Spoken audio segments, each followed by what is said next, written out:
Hello everyone, welcome back. In this video, we will begin our journey of coding our application. So, let's right into it.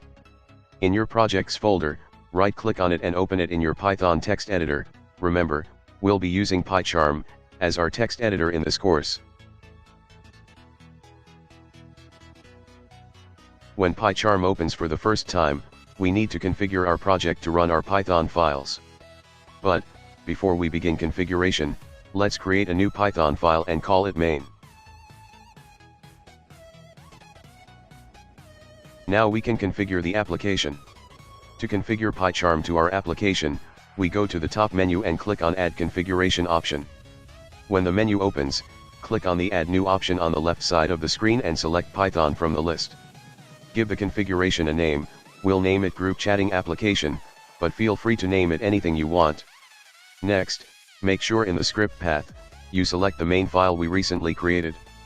You also need to make sure your Python interpreter is set to the installed Python directory. Fortunately, mine is set automatically. After that, hit enter and you're good to go. Now in the main Python file, we need to import some modules. You need to import from PyQt5, 3 packages, import Qt widgets, Qt core, and Qt GUI. You also need to import sys in your main file.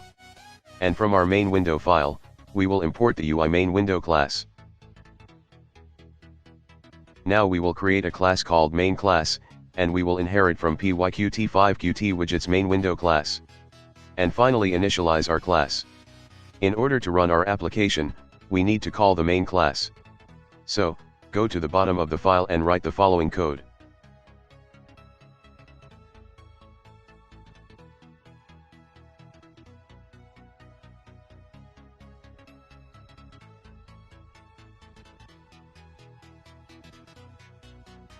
Now come back inside the main class, and call our main window class we imported earlier.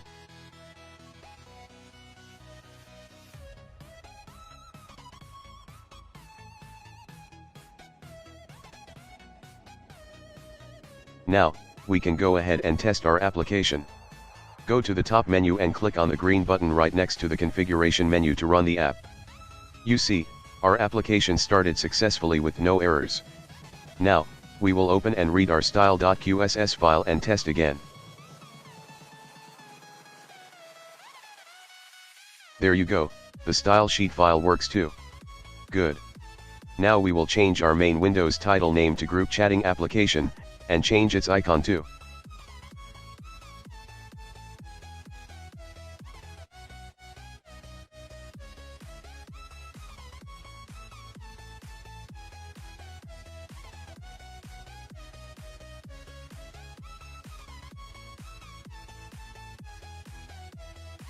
Now, when you start the application again, you will see it now has an icon, and we even given a title name. Now we need to hide the messages search entry. To do so we will look the UI file and copy its name from there. Come back to the main Python file, and write self.window. And paste the widget's name you just copied. After that, write .setVisible, false, and run the application. Now when you open the application, you might find that our application is messed up, like mine did.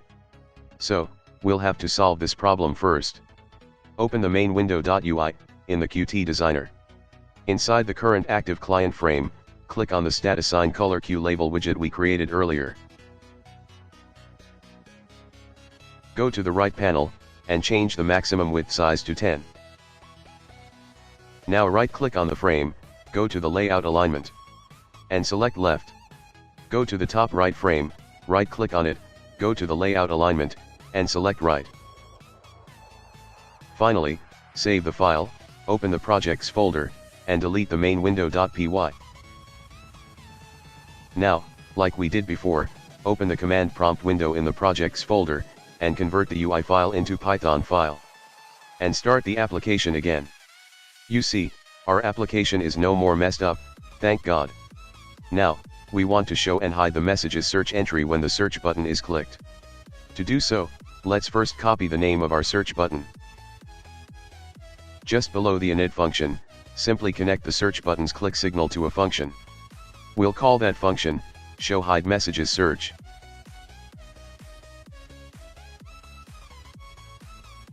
And below that line, define the function. Inside this function, we'll use if and else conditions.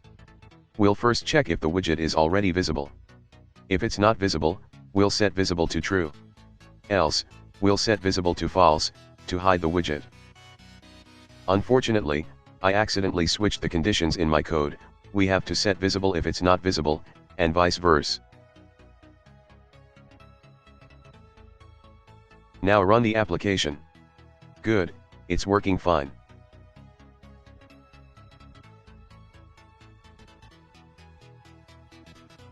Now, instead of maximizing the window every time, we'll set the main window to maximized. And that's the end of this video. In the next video, we will continue coding some more important stuffs. Thank you, bye.